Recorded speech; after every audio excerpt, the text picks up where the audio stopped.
오늘 우리가 읽고 있는 성경 말씀 베드로후서 3장의 말씀에는 사도 베드로가 이 베드로 후서를 보낸 서신의 목적에 대해서 소개하고 있습니다. 1절과 2절 말씀을 보면 왜 이 서신을 보낼 수밖에 없는지 그 이유를 이렇게 설명합니다. 1절, 둘째 편지를 너희에게 쓰노니 이 두 편지로 너희의 진실한 마음을 일깨워 생각나게 하여 2절, 곧 거룩한 선지자들이 예언한 말씀과 주 대신 구주께서 너희의 사도들로 말미암아 명하신 것을 기억하게 하려 하노라 라고 기록하고 있습니다. 둘째 서신, 두 번째 편지를 보낸다라고 얘기하는데 아마도 첫째 편지는 베드로 전서일 가능성도 있고, 또 어떤 학자들은 사라진 어떤 서신이다라고 말하는 사람도 있고, 또 어떤 학자들은 유다서일 것이다라고 말하는 학자들도 있습니다.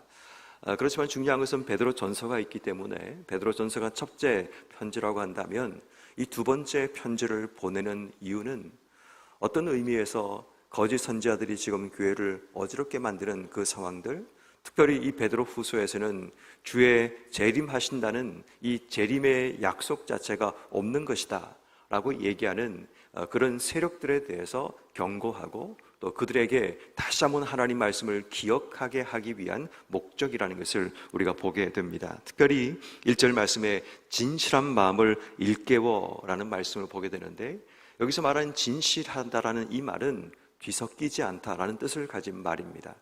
어떤 것과 섞이지 않고 본래의 것을 유지한다라는 것을 이야기합니다. 그래서 진실하다는 말은 깨끗한 마음과 깨끗한 생각이라는 뜻을 가지고 있습니다. 다시 말해 거짓 선지자들의 그런 교리와 또 혼란하게 만드는 그런 말들로 인해서 어떤 의미에서 지금 혼란하고 마음이 흔들리고 있고 두 가지가 뒤섞여버린 그런 성도들에게 다시 한번 진실한 마음을 일깨워주기 위해서 그 이야기를 하는 겁니다. 그 진실한 마음은 어디에서 출발해야 되는가 하면 2절 말씀에 거룩한 선지자들이 예언한 말씀, 어쩌면 이것은 구약 성경을 이야기합니다. 이미 우리에게 주어진 구약 성경의 말씀과, 그리고 또 한 가지 주 대신 구주께서 사도들로 말미암아 명하신 것, 예수님의 말씀, 이 두 가지가 우리에게 진리이고 진실된 것이라는 것을 말씀하고 있습니다. 모든 것을 판단하고 모든 것을 결정할 때는 하나님 말씀에 근거해서 이것이 말씀에 있는 것인지, 하나님 말씀이 우리에게 무엇을 말씀하시는지 그것에 우리가 주의하고 관심을 가져야 된다는 것을 이야기하는 겁니다. 결국 사도 베드로는 지금 어지러운 가운데 있는 교회와 성도들에게 다시 하나님 말씀을 기억해라. 우리가 어떤 삶의 환경에 처할지라도 하나님이 지금 우리에게 무엇을 말씀하시는지, 구약의 말씀에서 우리에게 어떻게 말씀하셨는지, 이 땅에 오신 예수님께서 우리에게 어떻게 말씀하셨는지 그것을 기억해야 된다라는 것을 이야기하고 있습니다. 그리고 이제 문제를 제기합니다. 3절과 4절 말씀인데, 이것을 알지니 말세에 조롱하는 자들이 와서 자기의 정욕을 따라 행하며 조롱하며 라고 얘기합니다. 이 조롱하는 자들은 어떤 의미에서 여러 가지 많은 거짓 선지자들과 거짓 교사들을 이야기합니다. 근데 그들이 이렇게 교회를 어지럽히는 이유를 이렇게 설명하죠. 자기의 정욕을 따라 행하며 조롱하며 라고 얘기합니다. 자신은 이미 방탕한 삶을 살아가고 잘못된 길을 걸어가고 있어서 하나님 말씀이 이루어지는 것을 원하지 않는 그런 삶을 이야기합니다. 그래서 그들이 하는 얘기가 뭐냐면, 주께서 강림하신다는 약속이 어디 있느냐? 조상들이 잔 후로부터 만물이 처음 창조할 때와 같이 그냥 있다라고 얘기합니다. 주의 강림이라는, 주의 재림이라는 이것은 말도 안 된다, 이루어질 수 없다. 어떤 의미에서 지금을 즐기고 지금을 살아가라 라는 이야기를 하고 있는 겁니다. 그래서 오늘 성경 말씀에 보면 사도 베드로가 이들의 주장에 대해서 반박하기 위해서 이 서신을 쓰고 있다는 것을 보게 됩니다. 그리고 이들의 주장에 대해서 사도 바울이 하나씩 반박을 하는데, 첫 번째 그 반박의 내용이 5절 말씀입니다. 이는 하늘이 옛적부터 있는 것과 땅이 물에서 나와 물로 성립된 것도 하나님 말씀으로 된 것을 그들이 일부러 잊으려 한다라고 얘기합니다. 하나님의 창조는 하나님 말씀으로 이 땅 속에 주어졌고, 땅과 바다를 만드신 하나님의 창조는 이 땅의 종말과 심판에 대한 부분도 이미 하나님께서 같이 말씀하셨다라는 겁니다. 근데 그들 자체가 그 말씀을 잊으려고 한다는 겁니다. 그러다 보니까 하나님 만드신 창조도 외면하고 무시하고, 당연히 하나님께서 만드신 종말과 심판에 대한 부분도 그들이 거절하고 그들을 거부하고 있는, 오늘 성경 말씀에 기억해야 될 게 일부러 잊으려 한다, 고의로 그들이 잊으려고 한다라는 겁니다. 다시 말해 고의로 하나님 말씀을 거부하고 받아들이지 않는 그 모습을 보인다라는 겁니다. 두 번째는 사도 베드로가 말하고 싶은 내용은 뭐냐 하면, 이미 하나님의 심판이 주어지지 않냐, 다시 말해 주의 강림의 날은 재림의 날, 심판의 날이라면 6절에 말하는 것처럼 이미 노아 때에 물심판이 주어지지 않았느냐, 그리고 7절 말씀처럼 이제 이후에 하나님께서 하늘과 땅은 불사르기 위하여 라는 말씀은 불심판이 주어진다는 것을 이야기합니다. 근데 불심판이 주어지는데 왜 불심판이 임하지 않는가를 7절 말씀에 하나님께서 동일한 말씀으로 땅을 보존하고 계시기 때문에 지금 이 땅 속에 심판이 일어나지 않는 거라는 겁니다. 하나님의 심판이 없는 것이 아니라 천지를 창조하신 하나님 말씀이 땅과 바다와 하늘을 붙들고 계신다는 겁니다. 이 땅 속에 심판이 아직 때가 아니기 때문에 그 땅을 보존하기 위해서 말씀으로 천지를 지으신 하나님께서 지금도 말씀으로 땅과 바다를 붙들고 계신다라는 것을 이야기합니다. 하나님의 심판이 없는 것이 아니라 반드시 심판이 일어나지만 지금은 하나님께서 붙들고 계신다라는 이야기를 합니다. 그리고 이제 8절 말씀에는 하나님의 시간 법칙이 세상의 시간 법칙과 다르다는 이야기를 합니다. 그래서 주께는 하루가 1000년 같고 1000년이 하루 같다는 이것을 기억해야 된다. 너희가 생각하는 시간 개념과 하나님이 생각하는 시간 개념은 다르다. 이 하나님의 종말과 심판은 하나님의 시간 법칙에 따라 이루어지는 것이 너희들의 세상적인 시간 속에 원력 가운데 있는 것이 아니다라는 이야기를 하십니다. 그리고 더 중요한 하나님 마음을 9절 말씀에서 소개합니다.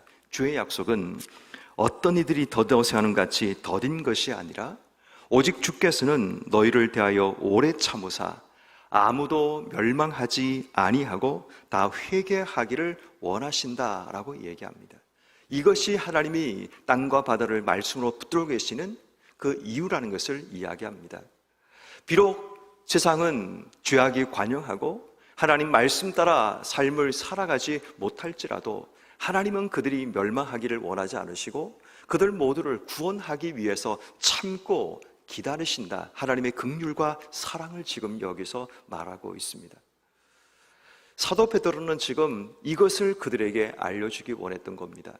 어떤 의미에서 혼란하고 복잡합니다. 그럼에도 불구하고 하나님은 너희 모두를 품기 원하신다. 너희 모두가 회개하고 하나님께 돌아오기 원하신다라는 그 메시지를 이 서신 가운데 담고 있다는 겁니다. 그러므로 오늘 주시는 말씀을 통해 우리가 배워야 될 삶의 교훈들이 이 가운데 있음을 발견하게 됩니다. 때로는 교회가 어지러울 수 있고 또 때로는 혼탁하게 하는 그런 영들로 인해서 우리의 마음이 뒤섞이기도 하고 혼란하기도 하고 잘못된 길을 걸어갈 수도 있습니다. 그렇지만 우리에게 하나님 주시는 말씀의 첫 번째는 진실한 마음을 다시 일깨우는 것이 필요하다는 겁니다. 하나님 말씀 위에만 서는 겁니다.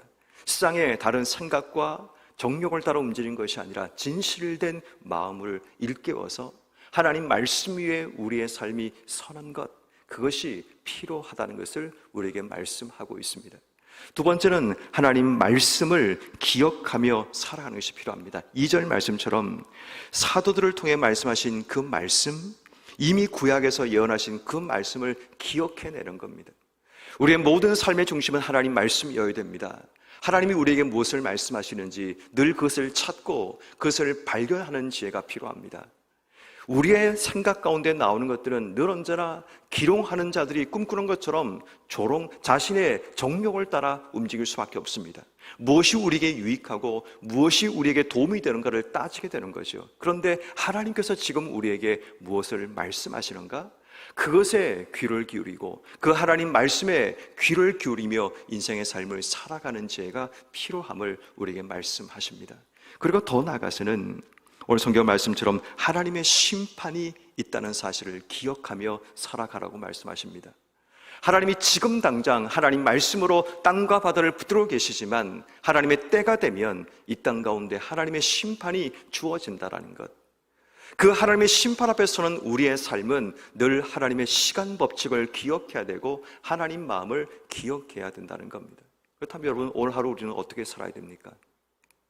어떤 의미에서 여러분, 지금도 돌아오지 못하고 있는 자들이 있으면 그들이 하나님 앞에 회개하고 하나님께로 돌이킬 수 있도록 우리가 기도하고 또 그들을 권면할 지혜가 우리에게 필요한 거죠. 왜냐하면 하나님 말씀 위에 서지 못하면 흔들릴 수밖에 없는 것이 우리의 연약한 인생이기에 다시 하나님 말씀 위에 서서 주의 뜻이 무엇인가를 분별하라는 그런 지혜를 함께 나누는 것이 우리에게 필요하다는 겁니다. 더 중요한 것은 나 자신이 지금 하나님 말씀 위에 서 있는가를 물어야 합니다. 하나님이 지금 우리에게 무엇을 말씀하시는지, 하나님 말씀이 우리에게 가르치고 인도하신 대로 내 삶을 살고 있는지, 내 정욕을 따라 기롱하며 조롱하며 무시하며 혹시 삶을 살고 있지 않는지 우리의 삶을 돌아봐야 한다는 겁니다.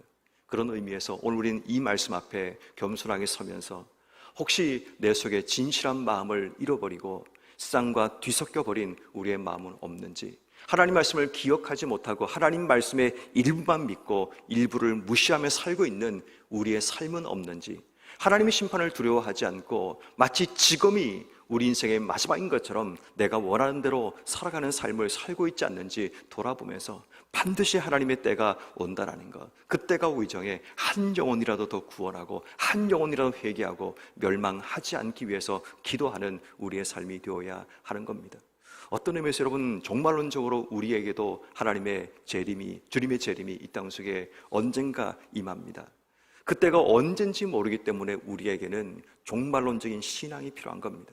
지금도 내 주변의 사람들에게 하나님 복음이 필요하고, 특히 연로하신 우리들의 부모님이 계신다면 그분들이 돌아가시기 전에 반드시 복음을 전하고 예수님을 구주로 영접하게 만드는 그런 우리의 삶이 필요하다는 겁니다. 그런 의미에서 늘 하나님의 때를 기다리며 준비하며 하나님 내게 뭔가 말씀하실 때 주저하죠 망설이지 말고 즉각적으로 행해야 하지만 주의 때를 이룰 수 있다는 사실을 꼭 기억하셔서 하나님의 구원이 우리를 통해, 우리 교회를 통해 이루어지는 복된 우리의 삶이 되기 위해서 기도하는 여러분 모두가 되기를 주의 이름으로 축원합니다.